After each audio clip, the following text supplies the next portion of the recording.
Everything happens for a reason. So you're probably wondering, you're probably like, I've never seen her like that before. Wow. This is me. This is part of me, and I have a lot of different faces and angles of myself. One of my friends who's into engineering was like, you're like an icosahedron. Do you know what that is? It's like a geometric figure that has like 31 different sides, but 20 different points, and is very complex, but very beautiful at the same time. And just be, thank you. But on that note, I've been surviving for as long as I can remember. I'm first generation American Colombian of my family. And I think that ever since I can remember, I've been trying to fit in, and I love cults. I try to find, communities. Sorry, Spanish is my first language. Communities. And I found myself surviving in a very, very age constantly. You know, I survived my parents' divorce when I was 5. I survived 2 marriages and divorces by the time I'm 36. I survived dying a couple of times and coming back to life from that. Which every time I'm in a situation like this, I'm like, I'm so happy that I came back from all those ODs and that I'm still here, because I maybe wasn't supposed to, but I am. But in all those times that I kept surviving, I realized halfway through my 20s when I had a yoga studio that I ran with my dad, that that was just my norm, right? So like I had to come up with $30,000 a month as a 24-year-old until I was like 30-ish for like my rent and my studio people and my, because I don't want to call them employees, they work with me, not for me. We all work together, and like supplies and fucking fire alarm and all these permits you have to pay, nobody tells you about, and all this stuff, and rent and, you know, insurance. And then COVID happened, and I came to a place where I didn't have more money for the studio and more money for the things I needed, and I was like, I just want to let go. And I remember that day I was sitting in my office and my dad was talking to me, and he was like, you can just quit right now because nobody knows what's happening, like it's so bad, and it was this COVID, whatever. And I remember for the first time in 15 years, I was sitting, or like 10 years, I was sitting there and I was like, I just really want a cigarette right now. Like I had all this yoga knowledge on me. I did all this pranayama. I've been meditating for a little bit, and I was like, but regardless of all that, I just really wanted to sit down and smoke a fucking cigarette, right? I just wanted to go there and just like do this. And it just brought me back in time when I was a troubled teenager. I was in and out of the juvie system a lot, and I was in and out of different programs. Even did Outward Bound, if you guys know what it is. I was in the wilderness for a month or 2. Yeah, that's how I got these legs. Anyhow. So in that survival, right, I remember I had to go, my first class in high school was my PO officer would randomly pop in and check on me to make sure I was there and not getting in trouble.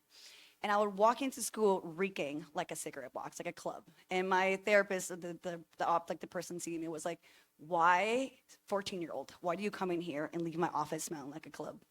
And I told her, I was like, look, lady, this place looks just like juvie. It's bright as fuck. It's cold. I got asked to go poop. I got asked to go eat. It's weird. And I'm learning. I can't, if I don't smoke half a pack of cigarettes, there's no way I can come in here. You know, I have to like do something to get myself to fit enough, to belong enough to be in here with y'all. And this lady, I don't remember her name really, but she saved my life. And she looked at me and she said, you don't like cigarettes, you dumb 14-year-old. You like breathing. You like doing this. You like that pause and that minute and that second. So then she told me to go do yoga because I was smoking without the cigarettes, which I did. And yoga was great. And, I had a yoga business. I work in yoga. But it dawned me that people who do yoga don't meditate.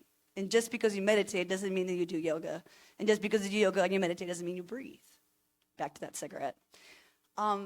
And back to my office with my dad and talking to him and sitting down and thinking about that cigarette. And I realized this feeling I have right now of craving for a cigarette, of trying to just cope and tolerate what's happening in my life is not a bad thing.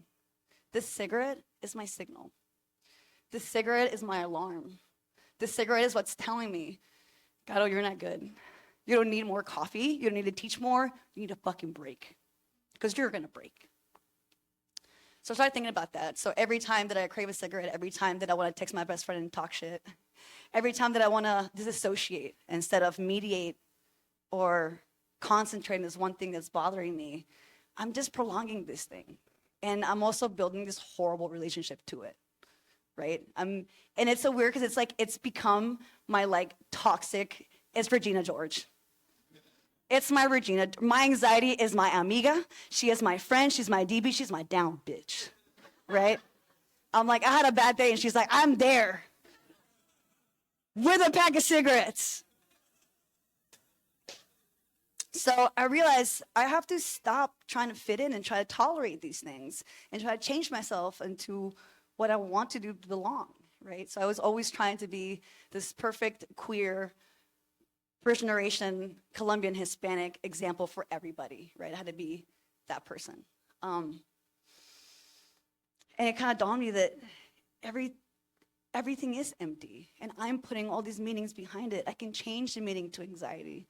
It doesn't have to be my best friend. It can just be my signal, right? Every time I crave a cigarette, every time I want to go and die, I don't have to die all the way. I can die a little bit, just enough to make me realize that I have it in me.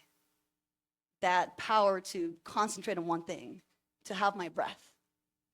I'm now going to this outfit. When I was 16, I started a band with my best friend, and we were dressed like this a lot. And I realized that I started dressing like this when I needed to belong, where I needed to be, and it was mostly because when I'm myself, I'm not straight passing, and I'm not maybe white passing enough. And maybe this way, because of my legs and my butt and my hair, you look past that, because you can just sexualize me and make me something that you're used to every day. And in meditation, I realized that I don't get to be that. Can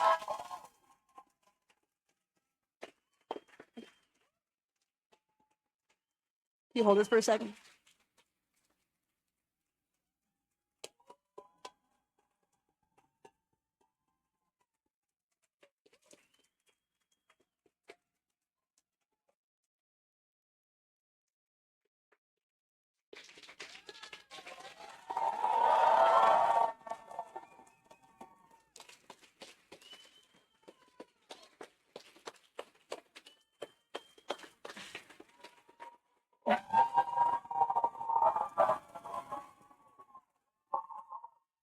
And you realize that everything you see is not what it seems.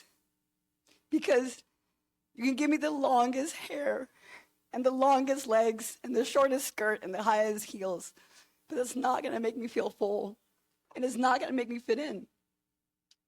Because meditation showed me that all this fear, all this anxiety that made me didn't really make me. I could change that, right? I could be this.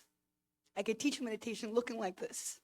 I could teach you love and compassion looking like this.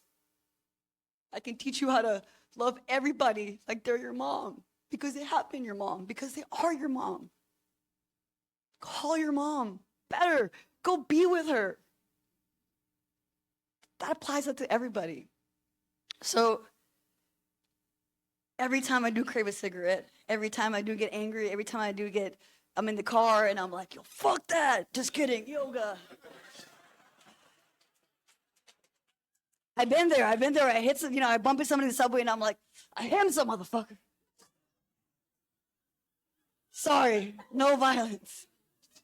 That you can use the things in your life that irritate you, and for a second, just take a breath. And instead of reacting, try to respond to your reaction with that breath and say, you know what? I think I've been overworked. I think I'm underfed. I think I'm overstimulated, and I just need to call my mom, right? I need to have a breath and realize that I'm putting the meaning behind these things. So if I can make a cigarette a signal of rescue and you got a chance to get out of here, right? I can make anything that. Anything could be a good thing. Just like food. There's no bad food. Just people do weird things to food sometimes, but food is good. So I don't want to keep on rambling all this. I just want to say that maybe next time you see somebody in the subway or somebody in the street with face tattoos and throat tattoos and missing teeth, you look at them with love, because they can be your teacher. Just like a cigarette and this can be your teacher. Thank you so much.